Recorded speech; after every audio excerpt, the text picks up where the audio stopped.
the new Zambian president, Michael Sata, has reversed the $5.4 million sale of the nation's finance bank to South Africa's second biggest lender, FirstRand. President Sata said there's no document of sale for Finance Bank and that he's directing the Ministry of Finance to take the bank back to its owners immediately. The Central Bank of Zambia said last month that FirstRand would pay $5.4 million for the bank, which it seized from its shareholders last year for violating the law through unsound practices, including insider borrowers. Now, barely 2 weeks into his presidency, though, Zambia's newly elected leader, Michael Sata, has attracted a lot of attention, albeit controversial in some instances. Joining us now to discuss President Sata's economic program is Brian Dlamini, who's a sovereign risk analyst at Rand Merchant Bank. Brian, it's always good to have you. Now, he won 43% of the popular vote. It's not an outright majority. He doesn't control parliament and would need to operate on a consensus mode. Is he that sort of leader? Well, a lot at this stage is unknown about what type of leader he is. He is known as the King Cobra, a man of action. So one would perhaps, go with that and expect him to be a man of action. He is obviously also under pressure to, assert his leadership style and the way he does things in the short term, and following that as well, he would want to obviously have key action points. Right. There is going to need to be a little bit of consensus. I'll go into that in a second. This metaphor, this King Cobra used to describe him, obviously it will help in him dealing with graft, because effectively that's how Rupiah Banda lost the election, not on economic management, but on corruption issues. How decisive is Michael Sata going to be? Well, he is obviously got a so-called venomous tongue, so he will go down hard on corruption. He has obviously come out to appoint leadership in that realm, announcing that he's going to be targeting corruption as one of the key areas. One will note as well that that was one of his key issues when he was campaigning, saying that he will root out corruption, right, address unemployment as well. He might need to curb that venomous tongue, because he's known to have taken a fairly nationalistic approach to investment issues, and over the last few years when he's contested elections, he's spoken out vehemently and vociferously against the Chinese. Is he going to soften that stance? Because the one thing he needs to consider are that the figures, $6 billion in investments by the Chinese in the last 4 years, is not a small number. Yes, that's certainly not a small number, and the country does depend on, Chinese investment. One takes comfort from the fact that just in the past couple of days, he has met with the Chinese ambassador to kind of, express where he wants things to go, expressing explicitly that he is not chasing away Chinese investors. He wants transparency in the mining sector. He wants labor laws to be re-looked at, and that's the direction that he's taking. He's not chasing anyone away so far, that's what he said, but he's going to be re-looking at key issues that will affect the issues that were outlined in his campaign. When I asked about consensus earlier on, I was referring to the sort of relationship he's going to have with business and investors. In previous years, he's also spoken out against mining royalties and the earnings that come out of the mining sector that don't accrue back to society. He was anti the repealing of a windfall tax for mining companies, and there is the likelihood these windfall taxes will be reintroduced. What sort of relationship is he going to have with the mining industry in general?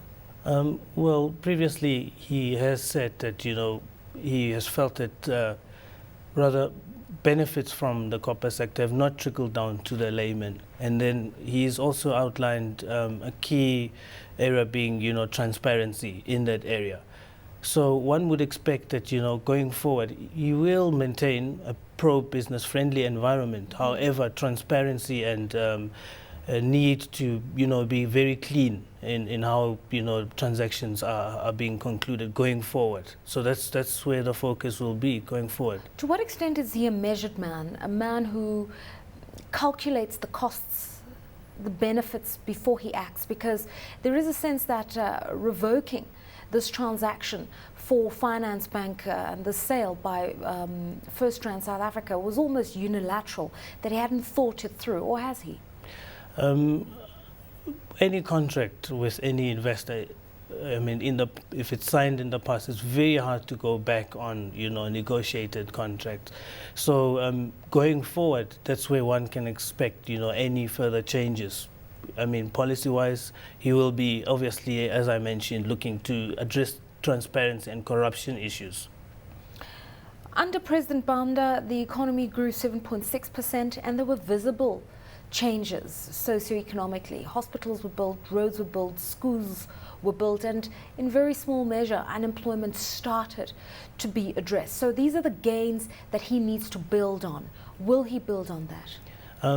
Well, at this stage, one would be speculating on how far his key policy objectives will go at addressing key challenges. However, I mean, he is under pressure to deliver. He has said that in the next 90 days, he's going to come out strongly with, new ways or new ideas of addressing key challenges.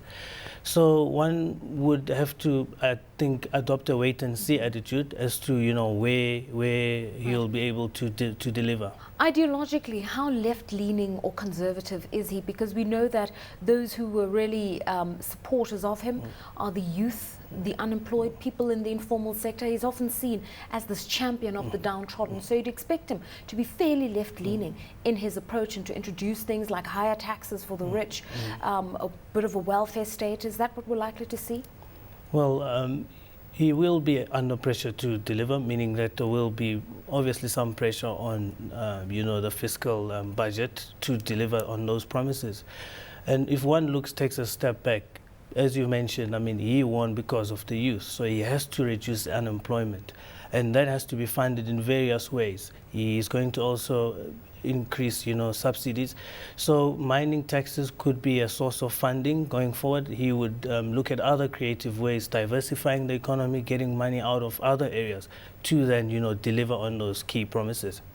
The Zambian Stock Exchange has been a good performer. It did go through a bit of a wobbly ahead of the elections, but seems to have recovered a little bit as people get to know Michael Sata a little bit more. Is that going to bode well for the Eurobond issuance? That is actually one of the key positives in the sense that investors have taken a wait-and-see attitude, but more importantly, that is a sign of confidence that we're seeing an upward trajectory in the stock exchange. As far as the Eurobond issuance is concerned, he has promised to improve infrastructure. $217 million worth of infrastructure is planned in the country. That money will most probably come from the Eurobond issuance. Okay. Thanks so much for your time. Brian Dlamini is a sovereign risk analyst joining us from Ram Merchant Bank, just talking to us about what we could expect in the first 90 days of Michael Sata's rule, dramatically catapulted to Zambia's presidency with 43% of the popular vote.